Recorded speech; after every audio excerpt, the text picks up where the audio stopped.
గారు, మొత్తానికి కవిత వెనక ఉండి నడిపిస్తున్నది రేవంత్ రెడ్డి అని బీఆర్ఎస్ లీడర్లు ఆరోపిస్తున్నటువంటి నేపథ్యంలో ఈ రోజు మరి కవిత మాటల్లో ప్రతిసారి హరీష్ రావు సీఎం రేవంత్ రెడ్డి వాళ్ళిద్దరూ ఒకటే ఫ్లైట్ లో వెళ్ళి మొత్తం సెటిల్మెంట్ అంతా జరిగింది, ఆ రోజు నుంచే నా పైన కుట్రలు స్టార్ట్ చేశారు అని ఈ రకంగా మాట్లాడారు.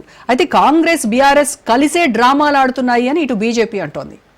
ఎలా చూస్తారు మేడం? ఒక మాట, ఇప్పుడు కవిత గారు మాట్లాడిన దానికి ముఖ్యమంత్రి గారు కూడా ఒక మాట అన్నాడు, ఈ వివాదాలలో మమ్మల్ని లాగకండి అన్నమాట.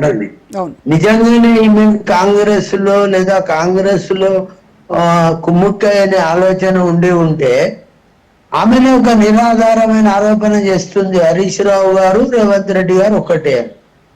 దాంతో మీరు అర్థం చేసుకోండి. నాకు అర్థమైంది ఒకటే అమ్మా, ఈ రోజు కవిత గారు చాలా విషయాలలో మదన పడి బాధపడి చాలా సంవత్సరాలు ఇంట్లో జరుగుతున్న అంశాలన్నీ ఆమె ఒకటికి రెండు మాటల మరణం చేసుకొని తల్లితోని తండ్రితోని అన్నతోని చెప్పి ఉంటదనే భావన నాకుంది. ఎందుకంటే ఈ రోజు ఒక మాట మాట్లాడింది ఆమె ప్రెస్ లో, ఏమంటుంది, అన్నా జాగ్రత్త నాన్న జాగ్రత్త, మేకవన్న పులులు ఉన్నాయి, ఇలా బుల్లెట్ వచ్చి నాకు గాయమైంది, భవిష్యత్తులో ఎవరి గాయమవుతుందో తెలియదు అంటే ఆమె ఏమంటారు నర్మగమనంగా, అంటే ఇండైరెక్ట్ గా చాలా అంశాలు అందులో అర్థమయ్యే రీతిలో ఆమె ప్రెస్ లో చాలా స్పష్టంగా చెప్పకనే కొన్ని విషయాలు చెప్పింది, జాగ్రత్తలు చెప్పింది, భవిష్యత్తు ఎట్లుండాలి మీరనే మాట చెప్పింది, ఎవరితోని బాధ ఉంది చెప్పింది, తనేడ బాధపడ్డదనే మాట కూడా చెప్పకనే చాలా అంశాలు చెప్పింది. కానీ చివరికి మాట అన్నది ఏంటంటే హరీష్ రావు రేవంత్ రెడ్డి ఒక్కటే అనే మాట ఆమె ప్రెస్ లో చెప్పినది నేను విన్నా. కానీ నేను ఖండిస్తాను, హరీష్ రావును రేవంత్ రెడ్డి ఒకటి అయితే అంటే బీఆర్ఎస్ లో ఉన్న నాయకులందరూ హరీష్ రావు ఎంబడి ఉన్నాడని కవిత గారు భావించినప్పుడు కవిత ఒంటరిగానే ఉంటదనే ఆలోచన ఆమెకుండి ఉంటే మరి రేవంత్ రెడ్డి గారు ఒకవేళ హరీష్ రావుతో ముక్కండి అని మా భావన ఉంటే ఆమె అనుకుంటే మాట్లాడాడు ముఖ్యమంత్రి గారు, మీ వివాదాలలో మమ్మల్ని లాగకండి, అది మీ కుటుంబము, అది లోకల్ పార్టీ అంటే రాష్ట్ర పార్టీ, అది రేవంత్ రెడ్డి దేశ పార్టీ జాతీయ పార్టీలో ఒక ముఖ్యమంత్రిగా ఆనాడు పిసిసి ప్రెసిడెంట్ గా వర్కింగ్ ప్రెసిడెంట్ గా దేశ రాజకీయాలలో ఒక తనదైన ముద్ర వేసుకుంటున్నాడు రేవంత్ రెడ్డి గారు. కానీ రేవంత్ రెడ్డి గారికి ఈ రాష్ట్ర స్థాయి పార్టీతోని కుమ్ముక్కై చేయవలసిన అవసరం లేదు. బీజేపీ కూడా అట్లా భావిస్తే తప్పు. ఎందుకంటే కాంగ్రెస్ పార్టీ ఎప్పుడు కూడా మీరు పార్టీ పరంగా ఎప్పుడైనా చూస్తే మీరు ఆనాడు ఈ దేశంలో ఒక మాట చెప్పదలుచుకున్నా, మేనకా గాంధీని కాంగ్రెస్ పార్టీ తీసేసినప్పుడు మరి కాంగ్రెస్ పార్టీ కదా అప్పుడు ఆమె.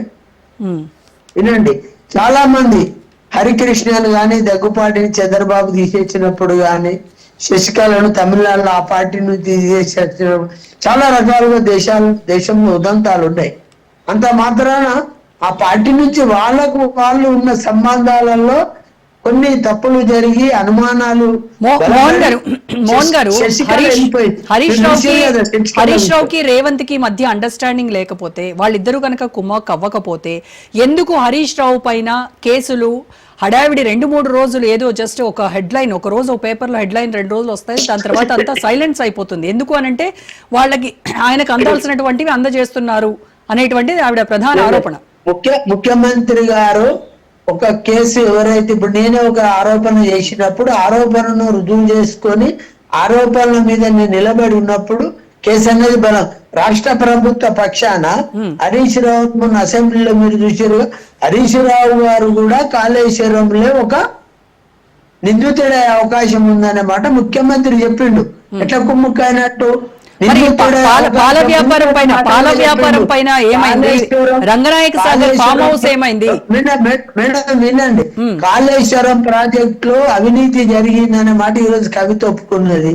కానీ ముఖ్యమంత్రి గారు శాసనసభలో ఘోష్ కమిషన్ యొక్క రిపోర్ట్ చెప్తూ హరీష్ రావు గారు కూడా నిందితుడే అవకాశం ఈ రిపోర్ట్ ఆధారంగా ఉంది, మేము సిబిఐ ఎంక్వైరీకి ఇస్తా ఉన్నాం, సిబిఐ దాన్ని డిసైడ్ చేయని అంటే హరీష్ రావు గారు నిందితుడే అవకాశం ఉన్నదన్నమాట ముఖ్యమంత్రి చెప్పుతూనే సభలో అంటే మొత్తం తెలంగాణ ప్రజలు సాక్షాత్తు చూస్తున్న టీవీ సాక్షిగా చెప్తున్న సందర్భంలో ఆయన ఎందుకు కాపాడే ప్రయత్నం చేస్తాడమ్మా అని లక్షల కోట్ల వ్యవస్థలో ఇన్వాల్వ్ అయి ఉన్న హరీష్ రావుని ఎందుకు రేవంత్ రెడ్డి గారు రక్షిస్తాడు? ఏమవసరం? కాంగ్రెస్ పార్టీకి అయితే హరీష్ రావు అవసరం లేదు. రేవంత్ రెడ్డి గారు ఒక్కరు పార్టీ నడపగలుగుతాడు. భవిష్యత్తులో కాంగ్రెస్ పార్టీకి నాయకత్వం ఉంది. నాయకత్వంలో పట్ల వారు చర్చించుకొని కాంగ్రెస్ పార్టీ బలోపేతం కానీ, ప్రజల యొక్క అవసరాలు కానీ, సంక్షేమం కానీ, అభివృద్ధి కానీ చేయడానికి రేవంత్ రెడ్డి గారు ముఖ్యమంత్రిగా తనదైన ప్రయత్నం చేస్తా ఉన్నాడు. అందులో ఏం అనుమానం లేదు. కానీ వీళ్ళెవరినో దగ్గర పెట్టుకొని వీళ్ళెవరినో విడదీసి సాధించాలన్న ఆలోచన రేవంత్ రెడ్డి గారికి లేదు. రేవంత్ రెడ్డి గారు ముక్కుసూటి మనిషి అమ్మా. మీరంతా అసెంబ్లీలో గత 2 సంవత్సరాల నుంచి గమనిస్తా ఉన్నారు. అంతకుముందు వారు తెలుగుదేశంలో ఒక శాసనసభ్యుడిగా ఉన్నప్పుడు కూడా రాజశేఖర్ రెడ్డి గారిని నిలదీసిన సందర్భాలు ఉన్నాయి బడ్జెట్ విషయాలు. అప్పుడు నేను 2009 లో నేను ఎమ్మెల్యే ఉన్నప్పుడు, మరి రేవంత్ రెడ్డి గారు కూడా ఎమ్మెల్యేగా ఉన్నప్పుడు వారు ఒక బడ్జెట్ సందర్భం లోపల దాదాపు 30-40 నిమిషాలు ఏకదాటిగా రాజశేఖర్ రెడ్డి గారి మీదనే మరి బడ్జెట్ మీద మాట్లాడతాం మోహన్ గారు. కాబట్టి నేనేమంటున్నా, రేవంత్ రెడ్డి గారు అట్లా కుమ్ముకైండు చేసిండనే మాట నిరాధారం. కాబట్టి మీ వివాదాలలో కాంగ్రెస్ పార్టీని గాని ముఖ్యమంత్రి గారిని గాని లాగకూడదు అనేది నేను కూడా రిక్వెస్ట్ చేస్తాను. మాట అన్నాడు.